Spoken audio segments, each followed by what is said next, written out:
పత్రికా విజ్ఞప్తి కార్యక్రమంలో మీ దాతావధులే కొండంత బలాన్ని కలగజేస్తాయి.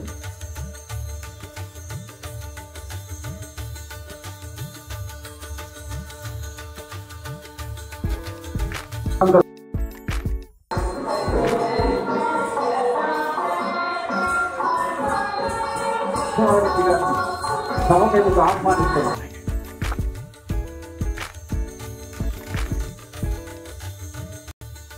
స్వీకరించారు సంచాలకులు సాంస్కృతిక శాఖ వారికి సాదర ఆహ్వానం.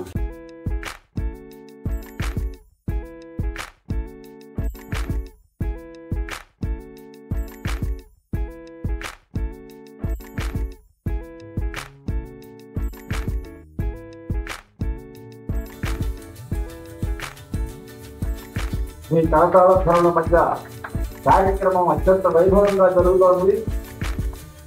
పెద్దల ఆశీస్సులు మనందరికీ ఉంటాయని మనస్ఫూర్తిగా కోరుకుంటున్నాము.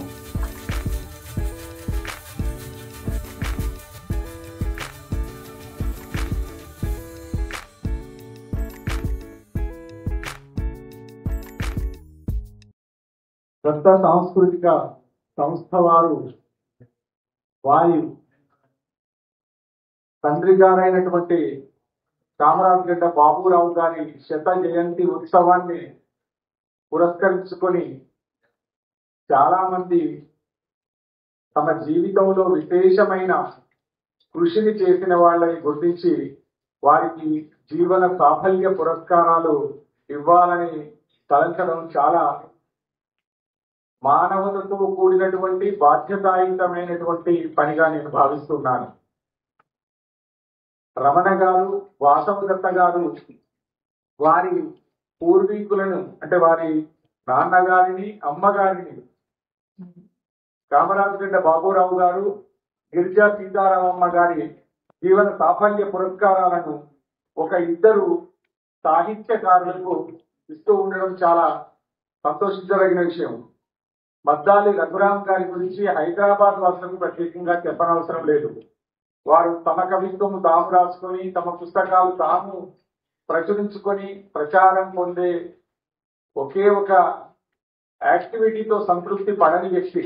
ఆయన ఎంతో మంది కవులకు, కళాకారులకు ప్రోత్సాహం ఇచ్చి బహుమతులు ప్రదానం చేసి అనేక సభలను నిర్వహించినటువంటి ఒక గొప్ప సాంస్కృతిక చైతన్య స్ఫూర్తి నింపినటువంటి మనిషి. వారికి ఈరోజు శ్రీదత్త సాంస్కృతిక సంస్థ వారు జీవన సాఫల్య పురస్కారాన్ని ఇవ్వడం చాలా ముదావహం. నేను ఇప్పుడు మద్దాలి రఘురామ్ గారిని చూసి కేవి రమణాచారి సార్ వెంట అవుతూ ఉంటారు దోస్తులాగా.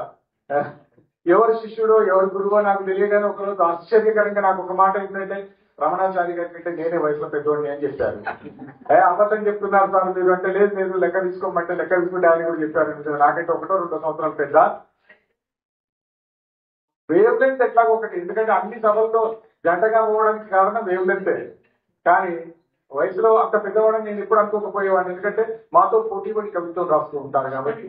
పత్రికల్లో ఇవాళ నాదొస్తే తెల్లారి ఈయన వస్తుందేమో అని చూసుకునేటట్టు రాసుకునేటటువంటి ఒక మంచి ఆత్మీయమైనటువంటి సాహిత్య క్రియాశీలుడైనటువంటి వ్యక్తి. సాహిత్యం రాసి నేను ఇందాకే చెప్పినట్టు తన పని తాను చేసుకుని తన రాత తను రాసుకునేది కాకుండా ఇతరులను రాయించగలిగే స్ఫూర్తినిచ్చేటటువంటి వ్యక్తి. వారికి బహుమతి ఇవ్వడం చాలా బాగుంది. నేను వ్యక్తిగతంగా కూడా చాలా ఆనందిస్తూ ఉన్నాను. తర్వాత రేవూరి అనంత పద్మనాభరావు గారు చాలా ఒక్క రంగం గురించి చెప్పడానికి లేదు.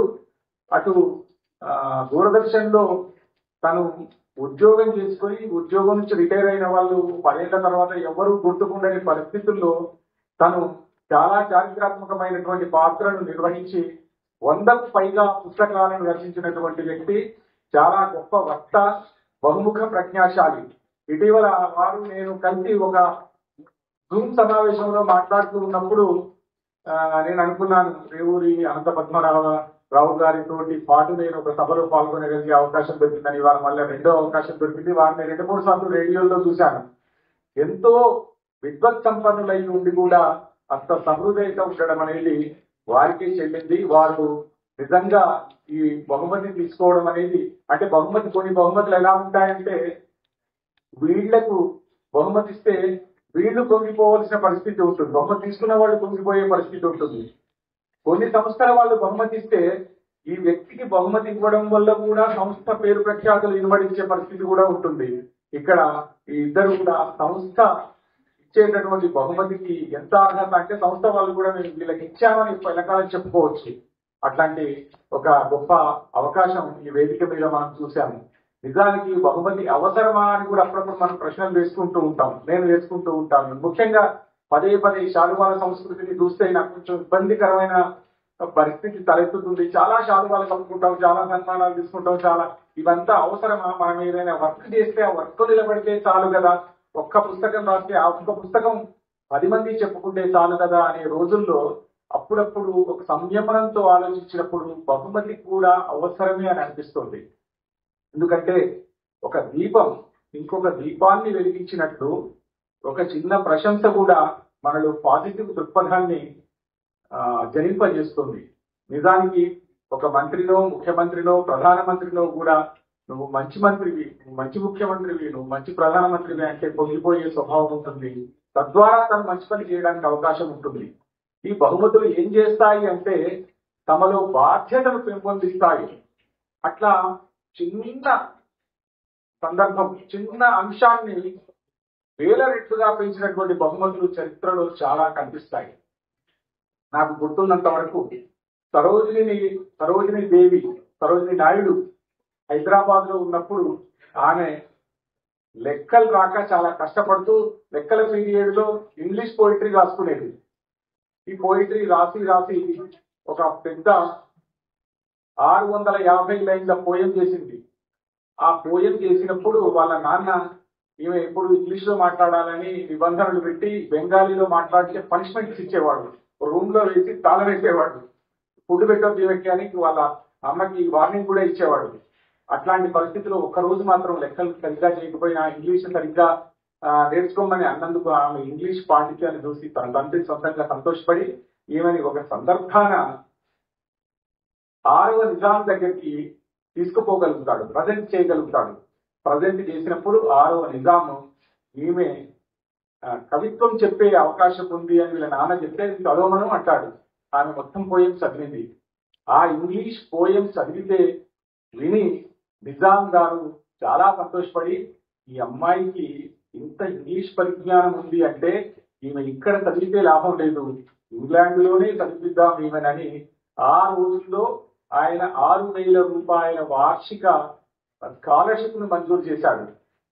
6,000 రూపాయల స్కాలర్షిప్ నిజాంకు చిన్నది. ఈ అమ్మాయి ఆ స్కాలర్షిప్ తో పోయి ఇంగ్లాండ్ లో చదువుకొని ఇంగ్లీష్ వాళ్ళు మెచ్చే అద్భుతమైన కవిత్వం రాసింది. ఆ 6,000 8 రెట్లు, ఆ 6,000 బహుమతి 8 రెట్లు పెరిగింది అని మనం ఆలోచిస్తే బహుమతి యొక్క విలువ మనకు తెలుస్తుంది అని నాకు అనిపిస్తుంది. ఆమె గోల్డెన్ థ్రెషోల్డ్ రాసింది, అండ్ ఈవినింగ్ ఇన్ హైదరాబాద్ రాసింది, తర్వాత బ్యాంగిల్ సెల్లర్స్ అనే పోయం రాసింది. ఆమె రాసినటువంటి కవిత్వానికి ఇంగ్లీష్ వాళ్ళు ఇంగ్లీష్ కవిత్వం రాసినట్టు రాస్తే నీ వల్ల ఏ ప్రయోజనము లేదు ఇంగ్లీష్ సాహిత్యానికి, నువ్వు భారతీయ ఆత్మతో ఇంగ్లీష్ కవిత్వాన్ని రాయమని ఇంగ్లీష్ గురువులు ఆమెకు చెప్పినప్పుడు ఆమె భారతీయ ఆత్మతో కవిత్వం రాసింది. అట్లా చిన్ననాడు ఇచ్చిన బహుమతి, పెద్ద వయసులో ఇచ్చిన బహుమతి అది అనేక రెట్లుగా ప్రేరణ కల్పిస్తూ చాలా సమాజానికి ఉపయోగపడుతుంది అని నాకు అనిపిస్తూ ఉంటుంది. నిజానికి శ్రీదత్త సాంస్కృతిక సంస్థ ద్వారా ఈరోజు రమణ గారు, వాసవదత్త గారు చేస్తున్నటువంటి కృషి మనందరం ఆహ్వానించదగ్గది. వారిని అభినందిస్తూ నన్ను ఈ సభకు ఆహ్వానించినందుకు ధన్యవాదాలు తెలియజేస్తూ ముగిస్తున్నాను. నమస్కారం.